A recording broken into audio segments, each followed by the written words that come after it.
So, I noticed, or I realized the other day, while I was sitting at the cardiologist's office, and I need to stop moving, that a lot of people don't know what tachy-brady syndrome is. And I guess it's also known as sick sinus syndrome. It's part of sick sinus syndrome. It, basically what happens is your heart rate can go too low or it can go too fast. And so, the normal heart rate is between 60 and 100 for an adult. And someone with tachy-brady can go to both extremes. Right now, I am in a bradycardic episode, and they can last from hours to days to, I'm now at the 2-week mark, and my heart rate is only 36 right now. And I'm sitting. If I get up and move around, I can get it up to about 100. But as soon as I sit down, it drops again. And when I lay down, it drops a little more. But it's not horrible. Even though I have these, or I'm in the middle of this bradycardic episode, I can still get really high heart rates into the 150s and 160s. It will spike. But because of the bradycardic episodes, I can't take medicines to block the spikes, so I just have to kind of wait it out. But I was sitting at the cardiologist's office yesterday, and of course I'm the youngest person in there by like 60 years, but I was talking to one of the nurses, and she had never heard of tachy-brady syndrome, which I thought was funny because you work at a cardiologist's office, and I've always had a high resting heart rate until this past summer, and so that was interesting. But normally I wouldn't go to the cardiologist for the fact my heart rate's in the upper 30s, because there's nothing that they can do for it right now. We're holding off on a pacemaker, but I was having really bad problems with my blood pressure, and normally they're low, and I'm okay with that because I know either I just need to get more fluids, need more salt. I stopped taking my Mitodrin in January because the cardiologist, or one of my major cardiologists I see in a bigger hospital, told me to stop taking it. I was okay with it. It wasn't helping my passing out at all, so we didn't see a point of me taking it. And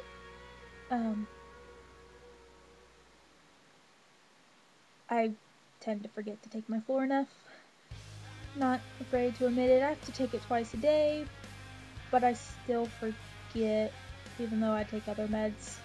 It's usually in like the other room, or I just forget to take my meds and go to sleep, and it's just not, I don't know if it helps or not, but I haven't taken it for the last at least probably a month now, because I was having really bad potassium problems of it dropping too low, and I was like, yeah, we'll forget. And so I went to the cardiologist because my blood pressure was really high, and it had been getting higher and higher as the 2 weeks progressed, or from the last 2 weeks anyway. And it was to the point where I was in a doctor's office, I was at my cardiologist's office all the time. I would go to the doctor on campus when I couldn't get into cardiology office, and my blood pressure would be so high that they would send me to the ER, and they were afraid I was going to have a stroke. That's just how high it was getting, and I was having I was so symptomatic. I usually get really tired when my heart rate's low, so that wasn't bothering me, but I was getting really short of breath, my chest was really tight, and it was just making all my symptoms so much worse, and I was missing classes so bad, I just felt horrible. And so I met with the cardiologist, and we were like, something has to be done. So I'm on medicines. I haven't taken them yet. I'll start them tonight to decrease my blood pressure. So I'm really worried that it's gonna like bottom out. But I was just thinking, I was like, okay, if I have these like highs and lows with my heart rate, can I do the same with blood pressure? And it just, it blows my mind. But I was really hopeful when going into the appointment that I was going to come out with something. I just had this peace. I had been praying about it for 2 weeks now that something wasn't right and something needed to be done. And I was basically, every time I went to the ER or something, it was like, we can't do anything. And so I went to see a cardiologist, Dr. Fox. He was an amazing man and a godsend. And he told me that he felt that he was supposed to do these tests. And I was like, well, what tests? Because he's never actually done any blood work for me. He's done a whole full cardiac workup. He's checking or rechecking my hormone levels. They were checked about 2 years ago. And he's checking my catecholamines and my metanephrines, all those, like the flight or fight reactions, hormones that your body puts off. And he's done so much blood work. I've never given so much blood in one sitting, and they had to like stick me 4 different times. I felt so bad for the phlebotomist, as I'm not an easy stick, and to get blood for me is horrible when I am. I mean, there's times where they use like the capsules for babies, because that's about all the blood that they can get. And she had to stick me 4 times because the site would just stop giving blood. And I'd never given so much blood in one sitting. And I can't wait to know what, like, 2 weeks it'll be before I get to find out what the results are. Some of the tests haven't been done yet. I have to go back and get more blood work done.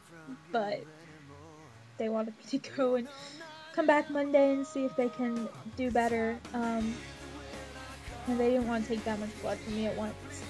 And some of the tests have to be sent off to different laboratories, so it's going to be a couple days. I've been praying now for 2 weeks about it, and I left Thursday feeling so relieved, and like there was so much lifted, and that we were going to get answers. And I'm praying, I know this sounds really bad, that these tests come back completely out of whack, and that would just make me happy to know that we can find something to fix, and that maybe we have a source for why everything's happened, and that's going to be interesting. But I can't wait to see what God has in store for the next few weeks. Very, very hopeful, and I know no matter what the results are, they're going to be great, and they're going to be exactly what's supposed to happen. And never felt more at ease or more at peace with tests for doctor's appointment so far in this journey of about 2 years now. And so it was just so reassuring, and I can't